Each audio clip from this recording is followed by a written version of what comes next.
स्वागत है आपका दोस्तों बिहार न्यूज में। मैं हूं फिरदौस गनी और आप देख रहे हैं केडीबी लाइव। दोस्तों आज हो चुका है 7 अक्टूबर 2025। तो आज की पूरे बिहार की टॉप न्यूज लेकर आए हैं आपके लिए। वीडियो शुरू करने से पहले आपसे एक रिक्वेस्ट है कि अगर आप पहली बार इस चैनल पर आए हैं तो चैनल को सब्सक्राइब करके बेल आइकन को प्रेस कर दीजिए और साथ ही साथ वीडियो को लाइक कर दीजिए, अपने दोस्तों के साथ शेयर भी कीजिए। तो चलिए चलते हैं आज की खबरों की ओर। दोस्तों आज बिहार न्यूज की शुरुआत सबसे पहले करेंगे कि बिहार विधानसभा चुनाव की तारीखों का ऐलान हो गया है। बिहार की 243 सीटों पर होने वाला ये चुनाव अगले 5 वर्षों के लिए बिहार की दिशा तय होगी। इस बार चुनाव से पहले पूरे बिहार में वोटर लिस्ट रिवीजन यानी कि SIR किया गया है, जिस पर काफी बवाल भी हुआ है। चुनाव आयोग ने बताया है कि इस बार विधानसभा चुनाव के लिए 2 फेज में वोटिंग होगी और मतगणना 14 नवंबर को की जाएगी। जब पहले फेज के लिए मतदान 6 नवंबर को होगा। पहले फेज में 243 में से 121 सीटों पर मतदान होगा और दूसरे फेज में बची हुई 122 सीटों पर मतदान होगा। वहाँ पर मतों की गणना 14 नवंबर को की जाएगी। वहाँ पर बिहार चुनाव में इस बार मुकाबला त्रिकोणीय होने की वजह से संघर्ष रोमांचक हो गया है। महागठबंधन के सामने इस बार NDA के अलावा जनसुराज की भी चुनौती है, जहाँ अब चुनावी बिगुल बच चुका है और फिर देखना है कि इस संग्राम में कौन विजेता बनता है। आपको बता दूं कि मतदान पहले फेज में बिहार की 243 में से 121 सीटों पर मतदान होगा। दूसरे फेज में 122 इतनी सीटों पर मतदान होगा। जब मतों की गिनती 14 नवंबर को होगी और उसी दिन पता चलेगा कि बिहार में अगले 5 साल तक किसकी सरकार रहेगी। पहले फेज में वोटिंग पटना, नालंदा, सहरसा, दरभंगा, सारण, मधेपुरा, खगड़िया, मुंगेर, लखीसराय, बेगूसराय, समस्तीपुर में होगी। वहीं पर दूसरे फेज में वोटिंग अररिया, जमुई, किशनगंज, औरंगाबाद, रोहतास, कैमूर, शिवहर, अररिया, बांका, भागलपुर में मतदान होगा। वहीं पर बिहार विधानसभा चुनाव की बात करें तो फिर इस बार बिहार में 2 मुख्य गठबंधन आमने सामने है। NDA का CM फेस नीतीश कुमार ही है और इसमें BJP, JDU, LJP, Jitan Ram Manjhi की पार्टी और उपेंद्र कुशवाहा की पार्टी शामिल है। महागठबंधन में RJD के अलावा कांग्रेस, लेफ्ट पार्टियां, लोजपा, JMM और फिर मुकेश सहनी की पार्टी VIP शामिल है। इसके अलावा सीमांचल के क्षेत्रों में असदुद्दीन ओवैसी की AIMIM भी मैदान में है। आम आदमी पार्टी और BSP ने भी सभी सीटों पर उम्मीदवार उतारने का ऐलान कर दिया है। दोस्तों बिहार विधानसभा चुनाव से पहले ही चौंकाने वाला सर्वे सामने आया है। महागठबंधन को झटका लगते हुए नजर आ रहा है और NDA को बढ़त मिलती हुई दिख रही है। जब बिहार विधानसभा चुनाव की तारीखों का ऐलान किया जा चुका है, इसे लेकर के मेट्राइज IANS ने ओपिनियन पोल किया है। इस सर्वे की माने तो बिहार में NDA का पलड़ा भारी नजर आ रहा है। जब लोग CM नीतीश कुमार के कामों पर मुहर लगाते नजर आ रहे हैं। पोल के मुताबिक बिहार विधानसभा चुनाव 2025 में NDA को 150 से 160 सीटें मिल सकती है। वहीं पर महागठबंधन के 70 से 80 सीटें और फिर अन्य को 9 से 12 सीटें मिल सकती है। सर्वे के माने तो NDA के को 49%, महागठबंधन को 36% और फिर अन्य को 15% वोट मिल सकता है। वहीं पर NDA में BJP सबसे बड़ी पार्टी बनकर के उभर सकती है। जब सर्वे की माने तो BJP को 80 से 85, JDU को 60 से 65, हिंदुस्तानी आवाम मोर्चा को 3 से 6 सीटें, LJP को 6 सीटें, RLM को 1 से 2 सीटें आ सकती है। वहीं पर महागठबंधन में RJD को 60 से 65 सीटें, कांग्रेस को 7 से 10 सीटें, CPI-ML को 6 से 9 सीटें, CPI को 0 से 1 सीटें और CPIM को 0 से 1 सीट, VIP को 2 से 4 सीटें मिलने का अनुमान है। वहीं पर बिहार विधानसभा चुनाव के लिए आगामी 6 नवंबर और फिर 11 नवंबर को 2 चरणों में मतदान होगा और फिर मतगणना 14 नवंबर को होगी। मुख्य निर्वाचन आयुक्त ज्ञानेश कुमार ने चुनाव कार्यक्रम की घोषणा की है। ज्ञानेश कुमार ने बताया है कि पहले चरण में 121 और फिर दूसरे चरण में 122 सीट के लिए मतदान होगा। बिहार में विधानसभा की कुल 243 सीट है। मुख्य निर्वाचन आयुक्त ने भी ये भी बताया है कि चुनाव के लिए अधिसूचना 10 अक्टूबर को जारी होगी। वहाँ पर नामांकन पत्र दाखिल करने की अंतिम तिथि 17 अक्टूबर को होगी। 18 अक्टूबर को नामांकन पत्रों की जांच होगी और फिर 20 अक्टूबर तक नामांकन पत्र वापस लिया जा सकता है। दोस्तों बिहार में आम आदमी पार्टी 243 सीटों पर अकेले चुनाव लड़ेगी। उम्मीदवारों की पहली लिस्ट जारी कर दी है। आपको बता दें कि बिहार की 243 सीटों पर चुनाव के लिए नामांकन, मतदान और नतीजों की तारीख का ऐलान शाम हो गया है। शाम को चुनाव आयोग के अधिकारी प्रेस कॉन्फ्रेंस करके इसकी जानकारी दी है। वहीं चुनाव की तारीखों की घोषणा के पहले ही आम आदमी पार्टी ने बिहार में अपने प्रत्याशियों के नामों का ऐलान कर दिया। आम आदमी पार्टी के नेताओं ने कहा कि पार्टी सभी 243 सीटों पर अकेले चुनाव लड़ेगी। जब पार्टी के पास पूर्व CM अरविंद केजरीवाल द्वारा तैयार मॉडल को लेकर के हम चुनाव में आएंगे। आम आदमी पार्टी बिहार में पलायन, बेरोजगारी, महंगाई इत्यादि के मुद्दे पर चुनाव लड़ेगी। वहीं पर बिहार चुनाव को देखते हुए आम आदमी पार्टी के बिहार प्रभारी राजेश यादव और फिर प्रदेश अध्यक्ष राकेश यादव ने बिहार विधानसभा चुनाव को लेकर के उम्मीदवारों की पहली लिस्ट जारी कर दी है, जिसमें 11 कैंडिडेट्स के नाम शामिल है। दोस्तों अब गर्मी का खेल खत्म हो गया है, मौसम अब करवट ले रहा है, जहां अब ठंडी दस्तक देने वाली है। अब कब ठंडी दस्तक देगी इसके बारे में हम बात करेंगे। तो आपको बता दें कि भारतीय मौसम विभाग के मुताबिक आज से उत्तर भारत में मौसम साफ तौर पर बदलेगा और 8 अक्टूबर से तापमान में 4 से 5 डिग्री सेल्सियस तक गिरावट आ सकती है। जम्मू कश्मीर और फिर आसपास के इलाकों में चक्रवाती सिस्टम बनने से बारिश, ओलावृष्टि और फिर ऊंचे इलाकों में बर्फबारी की संभावना है। हिमाचल और फिर उत्तराखंड में भी इसका असर दिखेगा। जब पश्चिमी विक्षोभ का असर हिमाचल और उत्तराखंड में भी होगा, जहां पर अच्छी बारिश के कारण तापमान तेजी से गिरेगा और फिर ठंड का एहसास शुरू हो जाएगा। मौसम विभाग के अनुसार इस सीजन का पहला बड़ा सिस्टम है जो कि उत्तर भारत के मौसम को बदल देगा। पंजाब, हरियाणा, दिल्ली और पश्चिमी उत्तर प्रदेश में 7 अक्टूबर तक तेज बारिश और फिर 40 से 50 किलोमीटर प्रति घंटे की रफ्तार से हवाएं चल सकती है। वहाँ पर 8 अक्टूबर के बाद बारिश कम हो जाएगी। 9 अक्टूबर से मौसम शुष्क रहेगा और फिर रात का तापमान लगातार घटेगा। जब वहीं पर बिहार में पिछले 2 दिनों की तेज बारिश से हजारों एकड़ फसल डूब गई है। उत्तर बिहार की नदियों का जलस्तर बढ़ने से कुछ जिलों में बाढ़ जैसे हालात हैं। वहीं पर मध्य भारत में भी अगले 2 दिन गरज चमक के साथ बारिश हो सकती है। अरब सागर में उठा चक्रवाती तूफान शक्ति अब कमजोर पड़ रहा है, लेकिन इसका असर गुजरात और फिर राजस्थान में हल्की से मध्यम बारिश के रूप में दिखेगा। वहीं पर इस बार अक्टूबर की शुरुआत मौसम की उठापटक से भरी रहेगी। जब मौसम वैज्ञानिकों का मानना है कि ठंड इस बार जल्दी आ सकती है और फिर उत्तर भारत में सर्दी का असर पिछले वर्षों से ज्यादा तीव्र हो सकता है। दोस्तों बिहार विधानसभा चुनाव के लिए तारीखों का ऐलान किया जा चुका है। चुनाव लड़ने वाले उम्मीदवारों के लिए नामांकन की तारीख भी तय हो गई है। जहां पहले फेज में 10 अक्टूबर को अधिसूचना जारी होगी, 6 और फिर 11 नवंबर को वोटिंग होगी और फिर मतगणना 14 नवंबर को की जाएगी। बिहार के 7 करोड़ 43 लाख मतदाता इस चुनाव में अपना मतदान कर सकते हैं। वहीं पर इनमें से 14 लाख मतदाता ऐसे होंगे जो कि पहली बार अपना वोट डालेंगे। वहीं पर पहले फेज के लिए नामांकन दाखिल करने का समय 17 अक्टूबर तक है। जो वहीं पर जांच 18 अक्टूबर और फिर नाम वापसी की अंतिम तिथि 20 अक्टूबर तय की गई है। वहीं पर दूसरे चरण में 122 विधानसभा क्षेत्रों के लिए गजट अधिसूचना 13 अक्टूबर को जारी की जाएगी। नामांकन की अंतिम तिथि 20 अक्टूबर, जांच 21 अक्टूबर और फिर नाम वापसी की अंतिम तिथि 23 अक्टूबर निर्धारित की गई है। दोस्तों बिहार विधानसभा चुनाव की तारीखों का ऐलान हो चुका है। वहीं पर केंद्रीय मंत्री गिरिराज सिंह ने विश्वास जताया है कि एनडीए 2/3 बहुमत से जीत हासिल करेगी। उन्होंने राहुल गांधी पर एसआईआर प्रक्रिया में हिट एंड रन का आरोप लगाते हुए उनकी आलोचना की और फिर अफवाह फैलाने वालों पर भी निशाना साधा है। भाजपा के राष्ट्रीय प्रवक्ता सैयद जफर इस्लाम कहते हैं कि जब हम एनडीए की बात करते हैं तो फिर हम पूरी तरीके से तैयार हैं। हम एक शानदार जीत की ओर बढ़ रहे हैं। मुझे लगता है कि हम एक ऐतिहासिक जीत दर्ज करेंगे और हमें रिकॉर्ड संख्या में सीटें मिलेगी। वहीं पर तेजस्वी यादव बड़े बड़े दावे करते हैं, लेकिन उन्हें पता है कि उनकी पहुंच सीमित है। हमारा गठबंधन पूर्ण है, सभी सहयोगी मजबूत है, हमें लोगों का आशीर्वाद और फिर समर्थन प्राप्त है। महागठबंधन में कांग्रेस राजद को कमजोर करती है और उन्हें नुकसान का सामना करना पड़ेगा। वहीं पर केंद्रीय मंत्री नित्यानंद राय ने चुनाव की तारीखों के ऐलान पर कहा कि लोकतंत्र की जननी वैशाली बिहार की इसी पावन धरती पर विराजमान है। वहीं पर बिहार के लोग अपने राजनीतिक ज्ञान के लिए जाने जाते हैं। 1990 से 2005 तक जंगल राज में बूथ लूट होती थी, मतदाताओं को धमकाया और फिर रोका जाता था। अब बिहार में ऐसा नहीं होगा। जब लोगों ने बिहार में विपक्षी दलों की सफाई की तारीख तय कर दी है। दोस्तों बिहार के मुंगेर जिला के असरगंज में 2 करोड़ रुपए की लागत से विवाह भवन बनाया जाएगा, जिसमें जूता, चप्पल स्टैंड, बाउंड्री वॉल, गेट और फिर पेवर ब्लॉक भी बनेगा।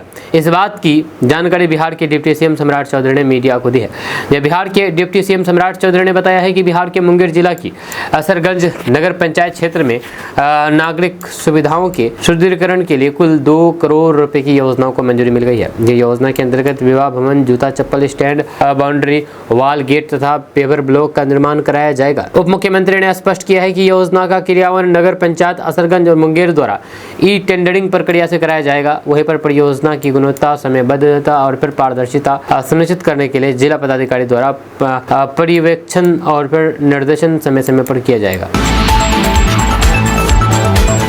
दोस्तों चुनाव आयोग ने बिहार विधानसभा चुनाव के लिए मतदान की तारीखों का ऐलान कर दिया है।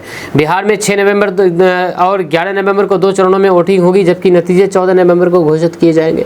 चुनावी तारीखों के ऐलान के साथ ही एनडीए के भीतर सीटों के बंटवारे पर चल रही खींचतान अब अंतिम चरण में पहुंच गई है।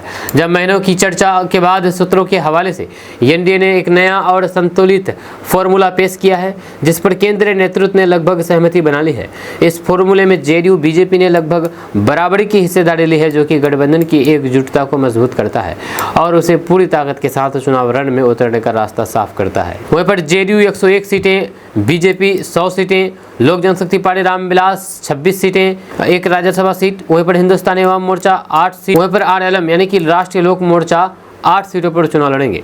वहीं पर सीट बंटवारे में जेडीयू को 101 और बीजेपी को 100 सीटें देकर के गठबंधन ने ये साफ कर दिया है कि वह बड़ा भाई छोटा भाई की राजनीति से बाहर निकल करके बराबरी के सिद्धांत पर काम कर रहे हैं। पिछले चुनाव में दोनों दलों के बीच सीटों को लेकर के अक्सर तनातनी रही थी, लेकिन इस बार लगभग समान सीटों पर सहमति बनकर के एनडीए नेतृत्व ने एकजुटता का मजबूत संदेश देने की कोशिश की है।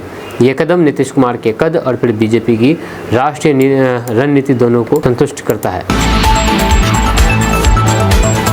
दोस्तों, महागठबंधन में सीट शेयर का फॉर्मूला लगभग तय हो गया है, अब इसका औपचारिक ऐलान बाकी है। दरअसल बात यह है कि बिहार विधानसभा चुनाव की तारीखों का ऐलान हो गया है। सूत्रों के मुताबिक महागठबंधन के सभी दलों के बीच सीट बंटवारे को लेकर भी अंतिम चरण सहमति बन गई है। सीट शेयरिंग का ऐलान बुधवार को किया जा सकता है। तेजस्वी यादव के घर पर हुई हाई प्रोफाइल बैठक के बाद अंतिम सहमति बन गई है। महागठबंधन के सामने इस चुनाव में एनडीए को हरा करके सत्ता में वापसी करने की चुनौती है। इस बार प्रशांत किशोर की पार्टी जनसुराज भी मैदान में है और फिर मामला त्रिकोणीय हो गया है। जनसुराज के वोट बैंक में सेध लगाने की आशंका एनडीए और आरजेडी दोनों को ही है। तेज प्रताप यादव भी अपनी पार्टी बना करके मैदान में है और तेजस्वी की मुश्किलें और बढ़ा सकते हैं। वहीं पर रविवार को तेजस्वी यादव के आवास पर हुई अहम बैठक के बाद मुकेश सहनी ने कहा कि सभी चीजें तय हो गई है और हम बहुत मजबूती के साथ विधानसभा चुनाव में उतरेंगे। उन्होंने मीडिया से बातचीत करते हुए कहा कि प्रेस कॉन्फ्रेंस करके डिटेल में सारी जानकारी दी जाएगी। सूत्रों के हवाले से कहा जा रहा है कि इस बार भी आरजेडी 140 के करीब सीटों पर चुनाव लड़ेगी और कांग्रेस को 60 सीटें मिल सकती है।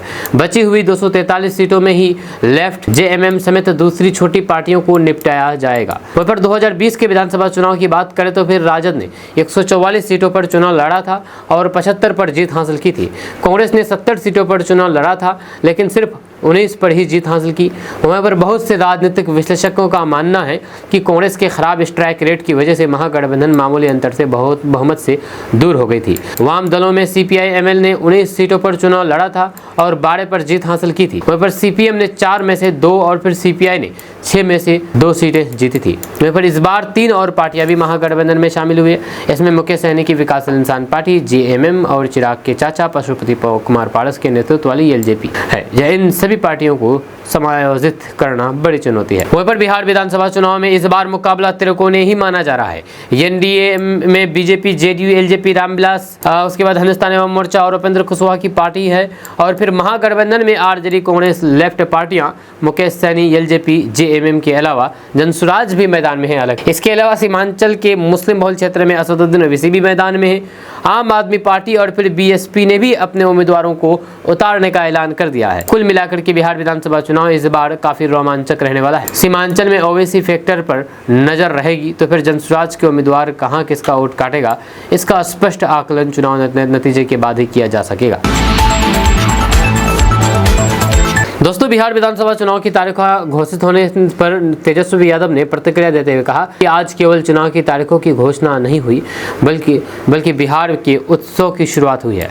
यह उत्सव रुकना नहीं चाहिए। दीपावली, छठ पूजा के बाद खत्म होगा। जैसे साल बाद ऐसा महा त्योहार आएगा जो दुख तकलीफें खत्म करेगा, जहाँ उस दिन हर बिहारवासी तेजस्वी के साथ जीत का वर्ण करेगा, क्योंकि उस दिन हर बिहारवासी बिहार का सीएम बनेगा, यानी कि चेंज मेकर बनेगा, नए बिहार का भाग्य विधाता बनेगा। वहीं पर तेजस्वी यादव ने कहा है कि मुख्यमंत्री अपने होश में नहीं है। हमें गिरगिराने वाला मुख्यमंत्री नहीं, शेर की तरह दहाड़ने वाला मुख्यमंत्री चाहिए। कोई ऐसा जो बिहार की जनता के अधिकारों के लिए लड़ सके और उन्हें न्याय दिला सके। महागठबंधन सरकार बनाएगा। उन्होंने कहा कि 14 नवंबर की तारीख इतिहास में स्वर्ण अक्षरों में लिखी जाएगी। जब बिहार की जनता बदलाव चाहती है, वह इस बार महागठबंधन की सरकार चाहती है। तेजस्वी यादव ने कहा है कि उन्होंने 20 साल तक उन्होंने बिहार को अपराध, भ्रष्टाचार, नौकरशाही, अत्याचार और घोटाले दिए हैं, एनडीए ने ये दिए हैं। बिहार की जनता अब इन सबसे तंग आ चुकी है। आज से एक उत्सव शुरू हो रहा है। तेजस्वी के साथ इस बार हर बिहारी मुख्यमंत्री होगा। दोस्तों, क्या आपको पता है कि जीतन राम मांझी किस जाति के हैं? दरअसल बात है कि बिहार की राजनीति में जाति हमेशा से सबसे बड़ा फैक्टर माना जाता है। कौन किस जाति से है, किस समाज का कितना वोट बैंक है, ये बातें चुनावी रणनीति तय करती है। ऐसे में जब बात होती है पूर्व मुख्यमंत्री जीतन राम मांझी की, तो उनका जीवन संघर्ष, उनकी जाति और फिर उनका राजनीतिक सफर सब कुछ मिसाल बन जाता है। हम जीतन राम मांझी की बात कर रहे हैं, जिसने नाले किनारे की झोपड़ी से निकल करके मुख्यमंत्री की कुर्सी और फिर केंद्रीय मंत्री तक का सफर तय किया है। आपको बता दूं कि जीतन राम मांझी महादलित मुसहर समुदाय से आते हैं, जो चूहा खाते हैं वही मुसहर। बिहार के सबसे वंचित और फिर पिछड़ी जातियों में से एक है। ये वही समाज है जो सदियों से खेतों में मजदूरी करता रहा और जिनके हिस्से में कभी अपनी जमीन नहीं आई। गया जिले के महाकर गांव में एक गरीब परिवार में 6 अक्टूबर 1944 को जीतन राम मांझी का जन्म हुआ। जहाँ उनके पिता रामजीत मांझी खेतिहार मजदूर थे और मां सुकड़ी देवी घर संभालती थी। जीतन राम मांझी का जिस दिन जन्म हुआ उस दिन जीतिया पर्व था, इसलिए उनका नाम जीतन रखा गया था। मांझी के बयान कई बार सुर्खियों में रहे। उन्होंने एक बार कहा था कि चूहे खाना बुरा नहीं, क्योंकि उसमें भी प्रोटीन होता है। 2014 में जब मांझी सीएम थे तब उन्होंने कहा कि चूहा मारकर खाना खराब बात नहीं है, मैं भी चूहा खाता हूँ, आज भी मिल जाए तो फिर खाने से परहेज नहीं करूँगा। पर बिहार सरकार की 2022 की जातिगत जनगणना के अनुसार मुसहर समुदाय की आबादी करीब 40 लाख है, यानी कि 3%। इनमें से 90% लोगों के पास अपनी जमीन नहीं है। यही वो तबका है जिसे समाज ने लंबे वक्त तक हाशिए पर रखा है और वहीं से उठे जीतन राम मांझी ने मुख्यमंत्री बनकर के इतिहास रच दिया। जहाँ गरीबी और फिर जातिगत भेदभाव के बावजूद भी जीतन राम मांझी ने पढ़ाई नहीं छोड़ी। जहाँ गांव के एक उच्च जाति के शिक्षक ने अनुमति लेकर के उन्हें पढ़ाया। 7वीं तक की शिक्षा गांव में हुई, फिर आगे की पढ़ाई उन्होंने मगध विश्वविद्यालय से की। ग्रेजुएशन के बाद मांझी ने गया टेलीफोन एक्सचेंज में नौकरी की। करीब 13 साल तक क्लर्क के तौर पर काम किया, लेकिन किस्मत ने उनके लिए कुछ और भी लिखा था। जीतन राम मांझी की पत्नी शांति देवी है। दोनों के 2 बेटे और 5 बेटियां हैं। उनके बेटे संतोष सुमन मांझी फिलहाल MLC है और फिर पिता की पार्टी हिंदुस्तानी अवाम मोर्चा के नेता है। वहाँ पर जीतन राम मांझी का राजनीतिक कैरियर 1980 में शुरू हुआ, जब उन्होंने कांग्रेस पार्टी से टिकट पाकर के गया जिले के फतेहपुर सीट से चुनाव जीता। इसके बाद वे लगातार बिहार के कई मंत्रिमंडलों में मंत्री बने, चाहे सरकार चंद्रशेखर सिंह, बिंदेश्वरी दुबे, जगन्नाथ मिश्रा या फिर लालू यादव की ही रही हो। 1990 में हार के बाद जीतन राम मांझी ने कांग्रेस छोड़ और जनता दल में शामिल हो गए। जब 1996 में जनता दल टूटा और लालू यादव ने RJD बनाई तो फिर मांझी उनके साथ हो लिए। फिर 2005 में लालू यादव की सरकार गिरने के बाद जीतन राम मांझी JDU का दामन थामा। नीतीश कुमार ने उन्हें मंत्री बनाया, लेकिन बाद में एक फर्जी B.Ed डिग्री कॉलेज में नाम आने पर इस्तीफा देना पड़ा। हालांकि बाद में उन्हें क्लीन चिट मिल गई और फिर वे फिर से मंत्री बने। 2014 में जब नीतीश कुमार ने लोकसभा चुनाव में हार की जिम्मेदारी लेते हुए इस्तीफा दिया तो फिर उन्हें मांझी को मुख्यमंत्री बना दिया, लेकिन जल्द ही दोनों के रिश्ते बिगड़ गए और 2015 में मांझी को पार्टी से निकाल दिया गया। वहीं पर 20 मई 2014 को जब जीतन राम मांझी बिहार के 23वें मुख्यमंत्री बने तो फिर यह सिर्फ राजनीति नहीं बल्कि सामाजिक क्रांति की मिसाल थी। जब एक मुसहर परिवार का बेटा बिहार की सबसे बड़ी कुर्सी तक पहुंचा, हालांकि उनका कार्यकाल सिर्फ 10 महीने चला। वहीं पर नीतीश कुमार की वापसी के बाद जीतन राम मांझी को इस्तीफा देना पड़ा, लेकिन उन्होंने डमी CM कहे जाने के आरोपों को ठुकराते हुए कहा कि मैं रबर स्टाम्प नहीं हूँ। वहीं पर मुख्यमंत्री पद से हटने के बाद जीतन राम मांझी ने 2015 में अपनी पार्टी हिंदुस्तानी अवाम मोर्चा सेकुलर बनाई और NDA गठबंधन में शामिल हो गए। 2024 के लोकसभा चुनाव में उन्होंने गया सीट से जीत हासिल की और फिर मोदी सरकार में सूक्ष्म, लघु और फिर मध्यम उद्योग मंत्री बने। दोस्तों, NDA बिहार विधानसभा चुनाव में 200 से अधिक सीटें जीतेगा, ये कहना मेरा नहीं बल्कि ये कहना है बिहार के ग्रामीण कार्य विभाग के मंत्री अशोक चौधरी का। जहां अम्बेडकर छात्रावास में बाबा साहेब डॉक्टर भीमराव अम्बेडकर की आदमकद मूर्ति का अनावरण करने पहुंचे अशोक चौधरी ने नया चुनावी दाव कर दिया है। जब इस मौके पर टिकारी के विधायक डॉक्टर सुनील कुमार और बेलागंज की विधायक मनोरमा देवी मौजूद रही। मूर्ति अनावरण के मौके पर आयोजित कार्यक्रम में मंत्री अशोक चौधरी ने दबे कुचले समाज के लोगों के लिए बाबा साहेब को भगवान करार देते हुए कहा कि उन्होंने सभी को बराबरी का हक दिया है। मंत्री ने कहा कि 2005 में नीतीश कुमार ने बिहार की बागडोर संभाली, तब से न्याय के साथ विकास किया। मंत्री ने कहा कि मगध और फिर शाहबाद मजबूती से खड़ा रहेगा तो फिर 2025 के विधानसभा चुनाव में हम 200 से अधिक सीटें जीतेंगे। वहीं पर चौधरी ने आगे कहा कि उनकी सरकार ने 2005 में बिहार के प्रति व्यक्ति औसत आमदनी को 7,000 से 66,000 रुपये तक कर दिया। आने वाले 5 साल में प्रति व्यक्ति 1 लाख तक करने का लक्ष्य रखा गया है। बिहार में 700 मेगावाट की जगह अब 8800 मेगावाट बिजली प्रतिदिन खपत हो रही है। बिहार के बजट को 26,000 करोड़ से 3,18,000 करोड़ रुपए किया गया है। बिहार में बड़ा बदलाव हुआ है। बिहार में पहले 8,000 ग्रामीण सड़कें थी, लेकिन अब 1,14,000 किलोमीटर ग्रामीण सड़कें हैं। जहाँ नीतीश कुमार ने नरसंहार के दौर से बिहार को बाहर निकाल करके कानून का राज स्थापित किया है। दोस्तों, बिहार में विधानसभा चुनाव की तारीखों का ऐलान हो गया है। 2 चरणों में वोटें होंगी। तारीखों की घोषणा के बाद जनसुराज के सूत्रधार प्रशांत किशोर ने प्रेस कॉन्फ्रेंस की। उन्होंने कहा कि ये चुनाव की तिथियों की घोषणा नहीं है, बल्कि बिहार के बच्चों के सुधार की शुरुआत की गई है, की घोषणा है। क्योंकि इस बार बिहार जाति धर्म नाली गली मोदी नीतीश लालू प्रशांत किशोर के लिए नहीं, बल्कि अपने बच्चों के लिए वोट करेगा। जब अपने बच्चों की पढ़ाई और फिर रोजगार के लिए वोट करेगा। प्रशांत किशोर ने कहा कि पहले बिहार में 5 चरण में चुनाव होता था। पिछले बार यानी कि 2020 में 3 चरण में हुआ था। जब कई चरण में चुनाव होते थे तो फिर लोगों का मानना था कि उस समय मोदी जी का जलवा होता था, और भाजपा के लोग कई चरण में चुनाव इसलिए कराते थे ताकि ज़्यादा से ज़्यादा मोदी जी आए और प्रचार करें। वहीं पर प्रशांत किशोर ने आगे कहा है कि मैंने भी उस दल के साथ काम किया है। हम लोग जानते हैं, इसलिए 8 और फिर 9 चरण में चुनाव कराए जाते थे कि ज़्यादा से ज़्यादा मोदी जी की सभाएं हो। अब कहीं ना कहीं बीजेपी ने भी मान लिया है कि मोदी जी कितनी भी सभाएं कर ले, उससे परिणाम बदलने वाला नहीं है। जैसे अच्छा है 2 ही चरण में चुनाव करा करके ख़त्म करो। ना नीतीश जी प्रचार कर सकते हैं और ना मोदी जी के आने से कुछ होने वाला है। अब सवाल है कि क्या कम प्रचार से बिहार चुनाव में बीजेपी को नुकसान होगा, ये सवाल है। तो जनसुराज के सूत्रधार प्रशांत किशोर ने कहा कि यहाँ पर त्रिकोणीय मुकाबला है। लोग महागठबंधन और फिर एनडीए के उम्मीदवारों के बारे में पूछ रहे हैं, जब उससे बढ़कर के लोग जनसुराज के उम्मीदवार का इंतजार कर रहे हैं। जब लोगों को चुनाव करना है, लोगों ने तय कर लिया है कि बदलाव करना है। दोस्तों, पप्पू यादव ने सनसनीखेज आरोप लगाया है। उन्होंने कहा है कि भाजपा की तय तारीख पर चुनाव करा रहा है चुनाव आयोग। निष्पक्षता पर सवाल उठाया है। जी हाँ, आपको बता दूं कि इलेक्शन कमीशन ऑफ इंडिया ने 243 सदस्य बिहार विधानसभा चुनाव के लिए मतदान कार्यक्रम की घोषणा कर दी। चुनाव आयोग के अनुसार मतदान 2 चरणों में होगा और फिर मतगणना 14 नवंबर को होगी। पहला चरण 6 नवंबर को और फिर दूसरा 11 नवंबर को होगा।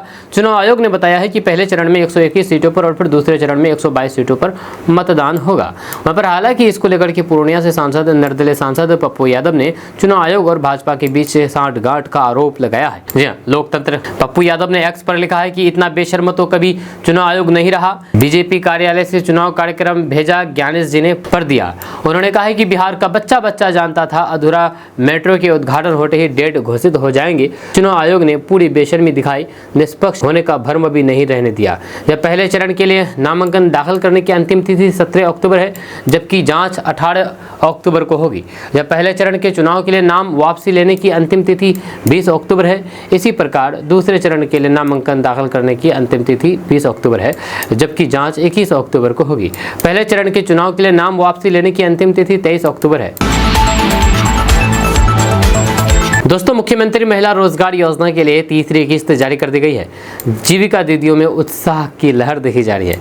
जहां मुख्यमंत्री महिला रोजगार योजना के तहत 21 लाख महिलाओं के बैंक खाते में डीबीटी के माध्यम से 10-10 हज़ार रुपये की राशि भेजी गई है, जिसमें अररिया की 60,000 से अधिक महिलाएं शामिल है। इस योजना के तहत अब तक बिहार में 1 करोड़ 21 लाख महिलाओं को इसका लाभ दिया जा चुका है। इस योजना के प्रथम चरण में 26 सितंबर को प्रधानमंत्री मोदी द्वारा 75 लाख महिलाओं के खाते में 10-10 हज़ार रुपये की राशि भेजी गई थी, जबकि दूसरे चरण में 3 अक्टूबर 2025 को मुख्यमंत्री ने 25 लाख महिलाओं के खाते में 10-10 हज़ार रुपये की राशि भेजी गई थी। वहीं पर पटना में आयोजित कार्यक्रम का शुभारंभ मुख्यमंत्री नीतीश कुमार ने किया। वहीं पर उप मुख्यमंत्री सम्राट चौधरी, विजय कुमार सिन्हा विशिष्ट अतिथि के रूप में मौजूद रहे। दोस्तों, भाकपा माले के राष्ट्रीय महासचिव दीपांकर भट्टाचार्य ने कहा है कि बिहार में वोट चोरी से लेकर के जमीन चोरी तक का खेल धड़ल्ले से जारी है। इसे रोकने के लिए मोदी नीतीश की डबल इंजन सरकार को सत्ता से बाहर करना होगा। उन्होंने कहा है कि SIR के नाम पर वोटबंदी और फिर वोट चोरी के कुचक्र के खिलाफ बिहार में हुए जबरदस्त आंदोलन के कारण मतदाता सूची में 10 में से 9 लोगों के नाम बचे हैं, अन्यथा 10 में से 5 लोगों के नाम काटने की योजना बनी हुई थी। जब उनका कहना था कि नीतीश सरकार ने 94 लाख गरीब परिवारों को 2 लाख रुपए देने का जो वादा किया था, जब उससे पलट गई है और अब 10,000 रुपए की घूस देकर के लोगों का वोट खरीदना चाहती है। जब वे प्रखंड की समतलपुर में पार्टी की विधानसभा स्तरीय कार्यकर्ता सम्मेलन को संबोधित कर रहे थे। वहीं पर महालय महासचिव ने कहा कि सरकार माइक्रो फाइनेंस कंपनियों की लूट और फिर गुंडागर्दी पर कोई भी रोक नहीं लगाना चाहती है। इसकी वजह से परिवार के पलायन को मजबूर हो रहे हैं। उन्होंने कहा कि महागठबंधन के द्वारा बिहार में महिलाओं को प्रति माह 2,500 रुपये देने का वादा किया गया है। बिहार सरकार के प्रति सामाजिक सुरक्षा पेंशन को चुनाव से पहले 1100 रुपये करने और फिर 125 यूनिट फ्री बिजली देने की घोषणा भी हमारे आंदोलन की जीत है। दोस्तों, बिहार में 2 चरणों में विधानसभा चुनाव का ऐलान हो चुका है। 14 नवंबर को जीत का स्वाद करने के लिए दावेदार तैयार है, मगर बिहार की राजनीति एक अबूझ पहेली है। कब क्या होगा यकीन के साथ कहना मुश्किल है। वहीं पर 2020 के चुनाव में आरजेडी 75 सीट जीत करके सबसे बड़ा दल बना था। 74 सीट जीत करके भाजपा दूसरे स्थान पर थी, लेकिन सियासत की हवा कुछ ऐसी घूमी कि ये तस्वीर बदल गई। जब बिहार विधानसभा चुनाव 2025 के पहले भाजपा अब 80 विधायकों के साथ सबसे बड़ी पार्टी है। राजद का संख्या बल अब 75 से नीचे गिर करके 69 पर पहुंच गया है। फिलहाल वे दूसरे स्थान पर है। इस फेरबदल के बीच बिहार की सियासत दरिया ने से न जाने कितने पानी गुजर चुका है। अब ये जानना दिलचस्प होगा कि कौन कितने पानी में है। वहीं पर भाजपा ने पिछले चुनाव में 110 सीटों पर लड़ करके 74 सीटें जीती थी। उसकी जीत का प्रतिशत अन्य सभी दलों से बहुत अधिक था, यानी कि 67%। वहीं पर पिछले चुनाव में मुकेश सहनी की वीआईपी पार्टी एनडीए में थी। वीआईपी के 4 विधायक जीते थे, उनमें से 3 विधायक भाजपा में शामिल हो गए। वहीं पर 2022 में कुर्नी के राजद विधायक एलटीसी घोटाले में दोषी करार दिए गए थे, जिसकी वजह से उनकी विधानसभा सदस्य रद्द हो गई थी। जो उन पर हवाई यात्रा के फर्जी बिल से भुगतान लेने का आरोप था। यह आरोप तब लगा था जब वे जदयू के राज्यसभा सांसद थे। इस मामले में दोषी साबित होने के बाद उनकी विधायिका खत्म हुई, तो फिर यहाँ पर उपचुनाव कराना पड़ा। उपचुनाव में भाजपा ने केदार गुप्ता राजद के मनोज कुमार को हरा दिया। वहीं पर इस तरह भाजपा विधायकों की संख्या 78 हो गई। 2024 में 2 उपचुनाव जीत करके 80 पर पहुंच गई भाजपा।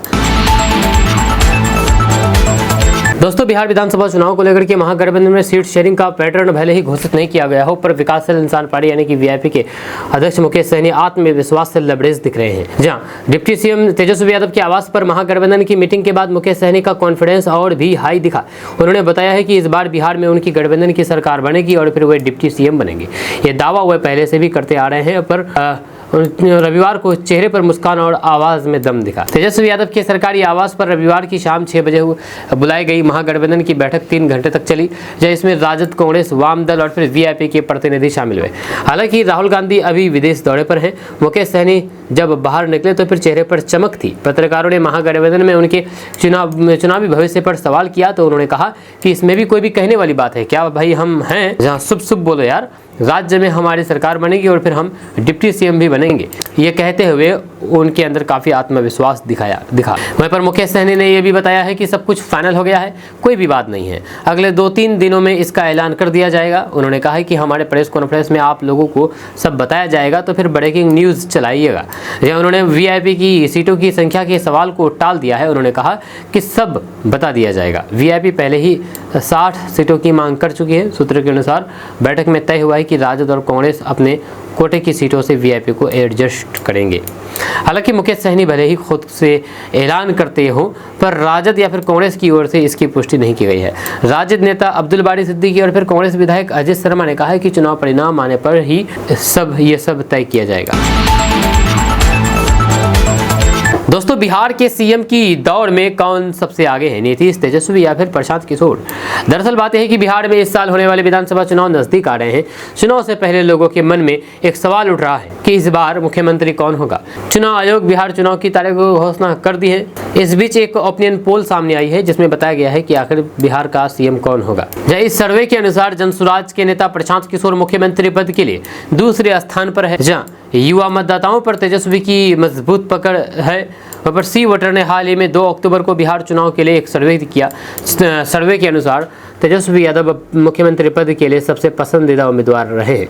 उन्हें 35% मतदाताओं का समर्थन मिला है। हालांकि फरवरी के बाद से उनके समर्थन में 5% की गिरावट आई है। तेजस्वी यादव सीएम नीतीश कुमार के नेतृत्व वाली गठबंधन सरकार में उप मुख्यमंत्री रह चुके हैं।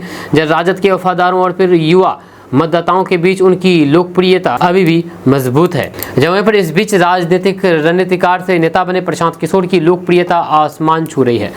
अब बिहार की 23% मतदाता प्रशांत किशोर को मुख्यमंत्री के रूप में देखना चाहते हैं। सी वोटर के नवीनतम सर्वेक्षण में प्रशांत किशोर का समर्थन 23% तक पहुंच गया है। जब फरवरी में ये 14%, जुलाई में 18% और अगस्त में 21% था। प्रशांत किशोर के बढ़ते प्रभाव से पता चला है कि मतदाता अब पारंपरिक दिग्गजों से आगे बढ़कर के नए विकल्पों की ओर देख रहे हैं। ये उन्हें बिहार के चुनावी परिदृश्य में एक बड़ा बदलाव ला सकता है। वहीं पर मुख्यमंत्री के रूप में नीतीश कुमार तीसरे विकल्प है।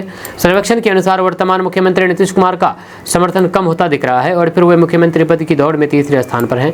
केवल 16% लोग ही नीतीश कुमार को मुख्यमंत्री के रूप में देखना चाहते हैं। हालांकि पिछले एक साल में सीएम नीतीश कुमार की लोकप्रियता में काफी उतार चढ़ाव आया है। वहीं पर फरवरी में नीतीश कुमार का समर्थन 18% था, जो कि अप्रैल में घट करके 15% रह गया।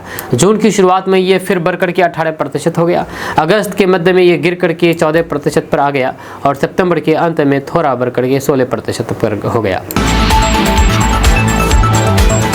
दोस्तों, बिहार चुनाव से पहले असदुद्दीन ओवैसी का खुला चैलेंज सामने आया है। जहां असदुद्दीन ओवैसी बिहार में 2025 का विधानसभा चुनाव के साथ मिलकर के लड़ना चाहती है, लेकिन आरजेडी की ओर से हरी झंडी नहीं मिल पा रही है।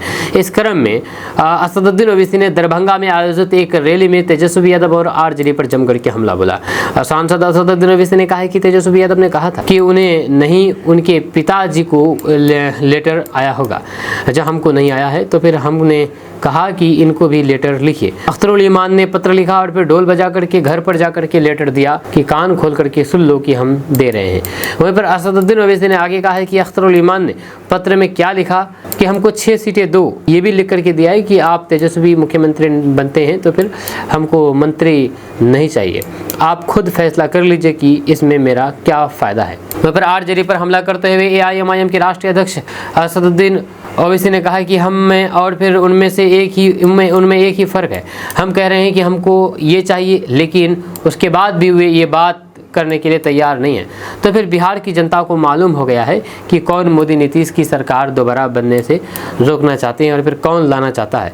सुन लो तेजस्वी, सुन लो राजद के नेता, हम तुमको बता दे रहे हैं, तुम्हारी नादानी तुमको नुकसान पहुंचाएगी, तुम्हारा गुरूर तुमको कमज़ोर करके रख देगा।